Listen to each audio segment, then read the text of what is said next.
The early morning sun slipped through the thin curtains of a modest brick house in suburban Ohio. Inside, George Miller, a 70-year-old retiree, sat at the kitchen table with a steaming mug of black coffee in front of him. His garage door was still open from the night before, tools and half-finished wood projects scattered on the bench. George wasn't a man of titles anymore. He had left behind his job as a high school shop teacher nearly a decade ago. But in the neighborhood, everyone knew him as the friendly older gentleman who always had time for a wave and a story. His white hair, neatly combed back, gave him a distinguished look, though the laugh lines around his eyes revealed a man who had lived with humor as much as with discipline. That morning, however, his thoughts weren't as lighthearted. As he sipped his coffee, he shifted his legs under the table, trying to ease the stiffness in his knees. Just yesterday, climbing the 3 steps to his porch had left him unusually winded, and later that evening, he'd needed his wife's hand to steady himself when he got up from his recliner. George noticed these moments more often now, and though he laughed them off in front of his grandchildren, deep down he felt uneasy. If I'm struggling with this at 70, he thought, what will 80 look like? Still, George wasn't the type to surrender easily. He remembered the pride of building a deck with his own 2 hands, the joy of tossing a baseball to his grandson, and the freedom of long fishing trips out on Lake Erie. Those weren't just hobbies to him, they were parts of who he was. And losing the strength to do them felt like losing pieces of himself. On the other side of the kitchen, his wife called out, "George, don't forget the Miller kids want to play catch later." He smiled faintly, but his mind was elsewhere. Something had to change, he just didn't know yet where the answer would come from. Later that afternoon, George decided to do something simple: carry a box of tools from the garage to the backyard shed. It wasn't heavy, just a small crate of screwdrivers and wrenches, the kind of load he had carried thousands of times before. But halfway across the yard, his right knee buckled slightly, forcing him to pause and set the box down. He stood still for a moment, embarrassed even though no one had seen, then tried again, this time moving slower, careful with each step. When he finally reached the shed, a bead of sweat rolled down his temple, not from the weight, but from the effort of steadying himself. That evening, as he lowered himself into his favorite recliner, his granddaughter Emma ran over with a baseball glove in her hand, her eyes bright with excitement. "Come on, Grandpa, let's play catch before dinner," she begged. George smiled, but inside his heart sank. He could still toss the ball a few times, but chasing after it or crouching to pick it up had become harder.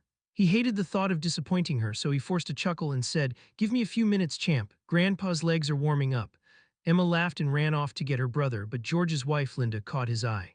Her look wasn't judgmental, just quietly worried.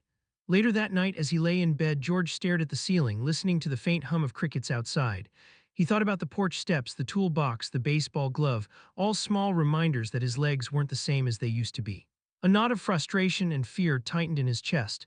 He wasn't afraid of getting old, not really. He was afraid of losing the independence that defined him, the strength that had always been part of his identity. The very next morning, George found himself at his doctor's office for a routine checkup. While flipping through a magazine in the waiting room, he stumbled across an article that caught his eye. "One food that can help seniors stay strong on their feet." The headline alone made him sit up a little straighter. Inside, the article highlighted salmon, describing it as a powerhouse food rich in protein, vitamin D, and omega-3 fatty acids. George chuckled softly to himself. He'd always liked salmon, especially when grilled with lemon, but he never imagined it could be part of the answer to his aching legs. Later, when the doctor reviewed his results, George casually mentioned the article. To his surprise, the doctor nodded with enthusiasm, explaining that studies had shown older adults who ate fatty fish like salmon at least once a week were less likely to suffer falls or fractures. "It's not just about your heart," the doctor added. "Those omega-3s can reduce inflammation, which means your muscles and bones don't break down as quickly. That helps with strength and stability." George listened carefully, the doctor's words weaving into the memory of his shaky knees in the yard and the look in Linda's eyes. The idea seemed almost too simple: eat more salmon and help protect his independence. On the drive home, he couldn't stop thinking about it. That evening, George mentioned it at dinner, and Linda raised an eyebrow with a smile. "Well, lucky for you, salmon's on sale this week," she teased, making Emma giggle. George laughed too, but beneath the humor was a spark of hope. Maybe the solution to his legs didn't have to be complicated. Maybe it started with something as small as a fillet of salmon sizzling in the pan. That weekend, George and Linda drove to the local farmers market, a place they visited often for fresh produce and the occasional treat of homemade pies. As they walked past the colorful stalls, George stopped at the fish vendor where thick, pink fillets of salmon lay on ice. He picked one up, feeling its cool weight, and for the first time in a long while, buying fish felt less like a luxury and more like an investment in himself. Linda teased him, "Planning to become a chef now, Mr. Miller?" George grinned and replied, "Just planning on keeping up with Emma when she throws that fastball." That evening, the kitchen filled with the sizzling sound of salmon searing in a pan, lemon slices hissing against the heat. Linda prepared a side of roasted vegetables, while Emma and her brother hovered nearby waiting for dinner. When they finally sat down, George took his first bite and was pleasantly surprised. The salmon wasn't just tasty, it felt good knowing that every forkful was working for him, not against him. Emma scrunched her nose and asked, "Grandpa, does eating fish make your legs faster?" George winked. "Faster than you can run, kiddo," sending the table into laughter. The meal turned into more than just dinner, it became a small family ritual. Once a week, George made sure salmon was on the table, sometimes grilled on the backyard barbecue, other times smoked and served with bagels on Sunday mornings. Slowly, he began to notice the difference, not a miracle overnight, but a steady sense of energy and less stiffness in his joints. For George, it wasn't only about nutrition anymore. It was about reclaiming moments with his family, one plate at a time. A week later, George felt encouraged by his new salmon routine and decided it was time to do more than just change his diet. Early one morning, after finishing his coffee, he slipped on an old pair of sneakers and headed into the living room where a fitness program was playing on the television. The instructor demonstrated squats, calling them the king of leg exercises. George thought to himself, if this works for them, it should work for me too. He placed his feet shoulder-width apart, lowered himself carefully, and immediately felt a sharp twinge in his right knee. He tried again, but the pressure in his joints grew worse. After 3 shaky repetitions, he sank back into his chair with a groan. "Well, that was a royal disaster," he muttered, half amused and half frustrated. Later that afternoon, while talking to a neighbor who happened to be a retired physical therapist, George shared his failed attempt. The neighbor nodded knowingly and said, "Squats can be tough on older knees. But there's another move you might like, it's called the Bulgarian split squat. Less stress on the joints, better for balance and still builds strength." George raised an eyebrow at the name.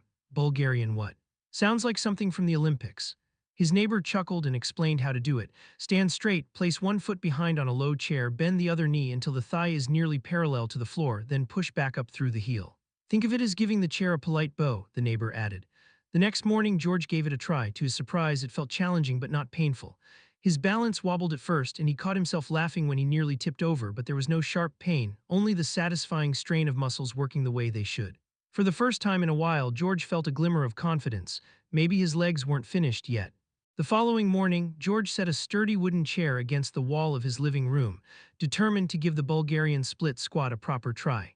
He adjusted his posture just like his neighbor had described. Feet shoulder-width apart, one foot resting behind him on the chair, the other firmly planted on the carpet.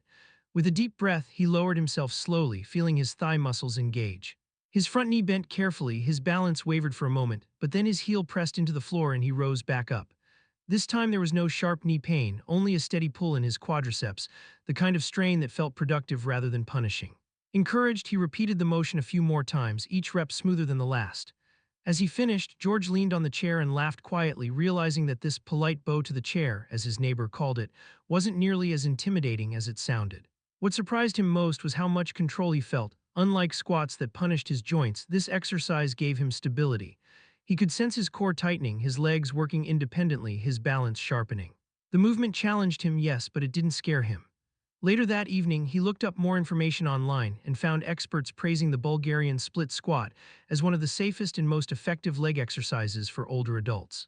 They explained how it targeted the quadriceps, strengthened the hips, and improved balance, all without the heavy joint stress of traditional gym workouts. George sat back in his recliner, thinking about how this simple exercise could help him walk more confidently, climb the porch steps without hesitation, and even keep up with Emma when she begged for a game of catch. For the first time in weeks, he didn't feel like his legs were betraying him. He felt like they were learning to trust him again. A few days into his new routine, George had turned the living room into his personal training ground. The wooden chair stayed tucked against the wall, his sneakers waited by the sofa, and every morning he gave himself 10 minutes to practice the Bulgarian split squat. Emma, curious as ever, wandered in one morning and froze at the sight of her grandfather balancing awkwardly with one leg behind him on the chair. "Grandpa, are you bowing to the furniture?" she asked with wide eyes. George nearly toppled over from laughing. "That's right," he said, straightening up. "This chair has been good to me all these years. It deserves a little respect." Emma giggled so loudly that Linda came in to see what was going on, only to find George mid-squat, wobbling like a beginner surfer. "Careful, George," she teased. "You'll knock the chair over before you strengthen those legs." George, catching his breath, shot back, "If I fall, at least I'll land in style." The laughter filled the room, and even though his thighs burned and sweat dotted his forehead, the moment felt lighter than any exercise he had done in years. What might have been a chore turned into a family comedy show. George realized that these small bursts of humor kept him motivated. Instead of dreading the exercise, he looked forward to the next opportunity to make his granddaughter laugh or to prove to Linda that he could get through a set without wobbling. Every chuckle, every joke became part of the rhythm, and though his muscles were working harder than they had in a long time, his spirit felt lighter. For George, exercise was no longer a lonely struggle. It was a chance to laugh, to connect, and to remember that even progress could come with a smile. One Saturday morning, after finishing his split squat routine, George sat at the kitchen table scrolling through articles on his tablet. Several of them talked about the importance of protein for seniors trying to rebuild strength. He frowned and muttered, "Protein, that's for bodybuilders, not for guys like me." Linda overheard and raised an eyebrow. "George, you need protein just as much as anyone. It's not just for the gym crowd." George shook his head. "I already eat enough. Eggs, toast, a little bacon here and there, I'm fine. I don't need to drink those chalky shakes like the guys flexing at the YMCA." He said it half in jest, but his skepticism was real. That afternoon, Emma brought him a glass of chocolate milk and proudly announced, "Grandpa, this is protein too." George chuckled and humored her, taking a sip, but later he couldn't shake the thought. Maybe he had been too quick to dismiss it. The next week, during a follow-up appointment, his doctor explained that protein wasn't about getting big, but about keeping muscles from wasting away. "Think of it as fuel," the doctor said. "Without enough, your body can't repair the muscles you're working so hard to strengthen." George left the office quiet, replaying those words in his head. That night, Linda set a grilled chicken breast on his plate, and he looked at it differently, less like dinner, more like a tool. For the first time, George admitted to himself that maybe protein wasn't just for athletes.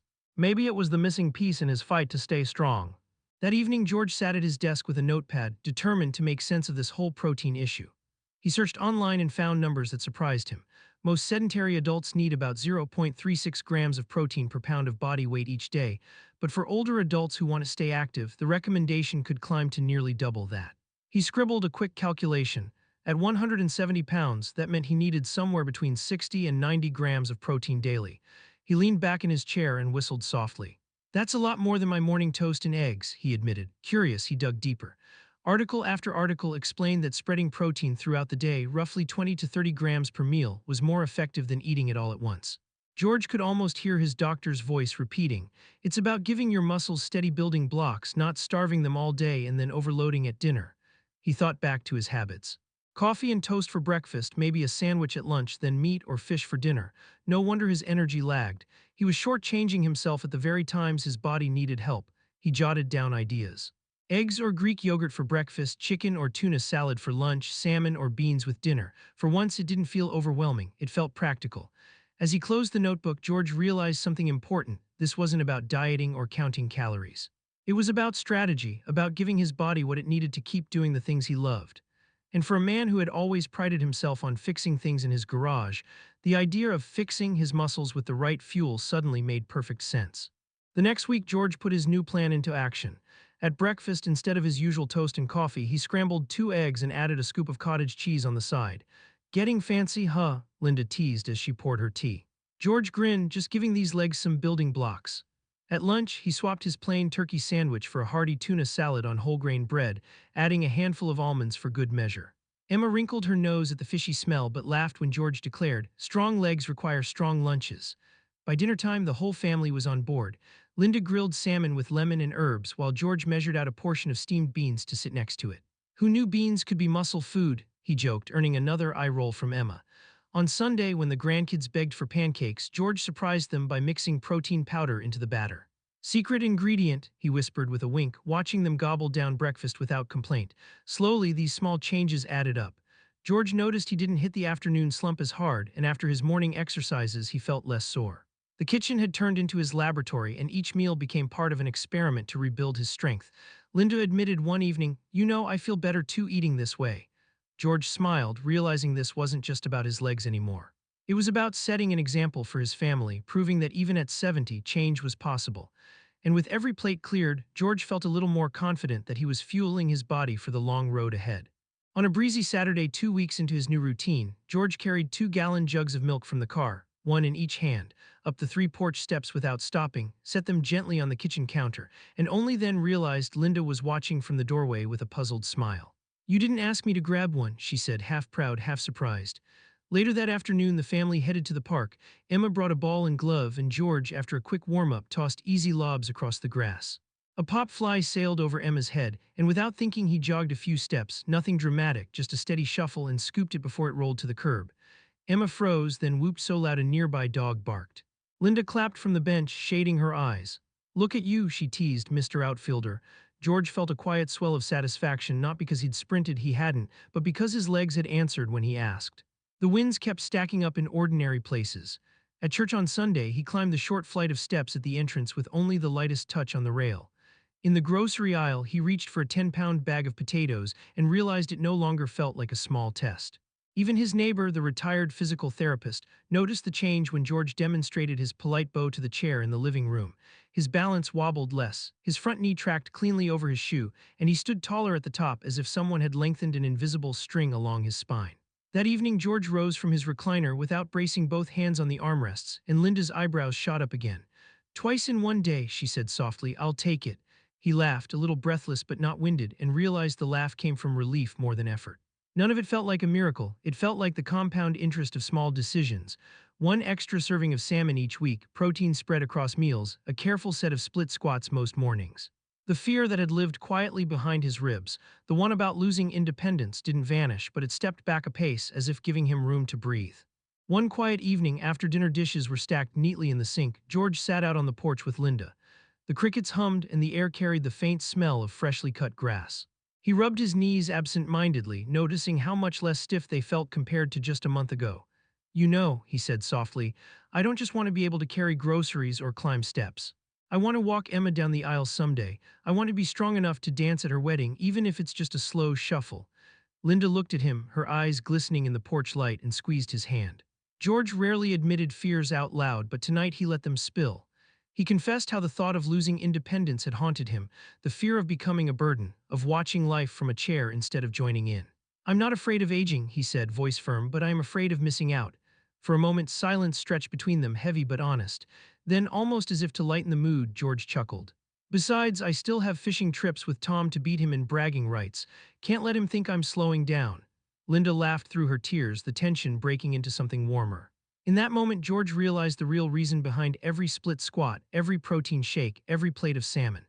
It wasn't just about stronger legs, it was about holding on to the life he loved, the people he cherished, and the future memories he refused to give up.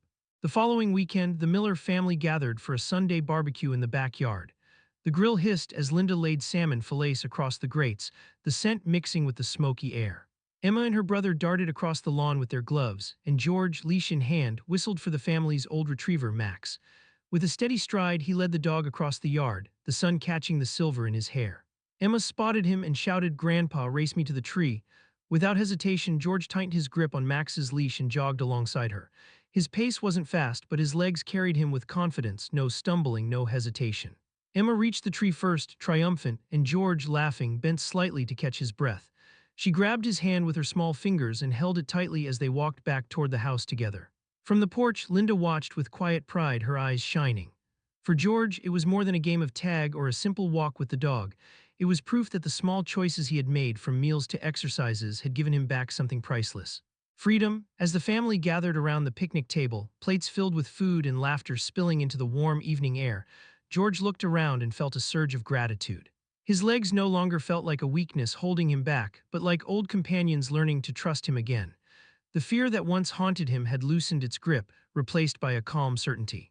He wasn't invincible, and he knew that, but he was present, strong enough to keep living the moments that mattered. As the evening settled and the last of the plates were cleared, George leaned back in his chair, Max curled at his feet and Emma resting against his arm. He looked into the camera as if speaking directly to a friend, his voice steady but warm. "If there's one thing I've learned," he said, "it's that growing older doesn't mean giving up the things you love. Sometimes it just means finding new ways to stay strong, whether it's adding salmon to your plate, trying a safer exercise like the split squat, or making sure you're getting enough protein each day. Small steps, but they make a big difference." He paused, glancing at Emma, who gave him a playful nudge. A smile spread across his face.